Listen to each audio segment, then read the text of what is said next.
Sindikata e Bashkuar e Arsimit të Shkencës dhe Teknologjisë në Ferizaj ka reaguar pas rezultateve të publikuara nga programi për vlerësimin ndërkombëtar të nxënësve, i njohur me shkurtesën PISA, i cili ka radhitur Kosovën në vendin e 68 në mesin e 72 shteteve, të cilat i janë nënshtruar këtij vlerësimi.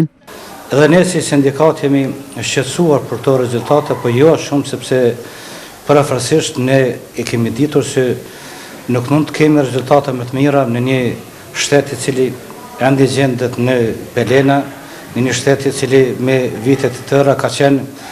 nën thundrat e mentalitetit dhe metodave tjetra vjetruara që sot nuk po përdoren, dhe thjesht e kemi pritur me një maturi realiste, sepse s'kemi menduar se do të jetë në rezultat më qëndrueshëm. Sadiku tha se në këtë mos sukses kanë ndikuar shumë faktorë. Ne jemi të shqetësuar pse për shembull shpejtojnë autoritete arsimore të përgjithshëm, por me deklarata të papërgjithshme kur ekskluzivisht tentohet që fajin për këtë t'javeshin arsimtarit. Ne jemi të mendimit dhe unë posaçërisht jam i mendimit se ndikojnë shumë faktorë në këtë sukses kaq të ulët, dhe këta faktorë janë faktorë materiale, faktorë psikologjik.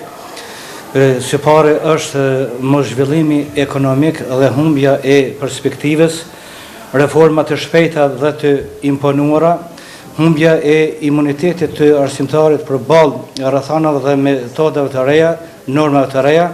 dhe një sër faktorësh tjerë që kanë ndikuar që ky rezultat të jetë ky që është. I pyetur nga gazetarët se pas këtij rezultati a do të pranojnë testimin e mësimdhënësve, kryetari i Bashkut në Ferizaj tha se testimi i kuadrit arsimor është një pjesë formale, e cila nuk do të përmirësojë këtë gjendje, andaj do të vazhdojnë të kundërshtojnë këtë testim.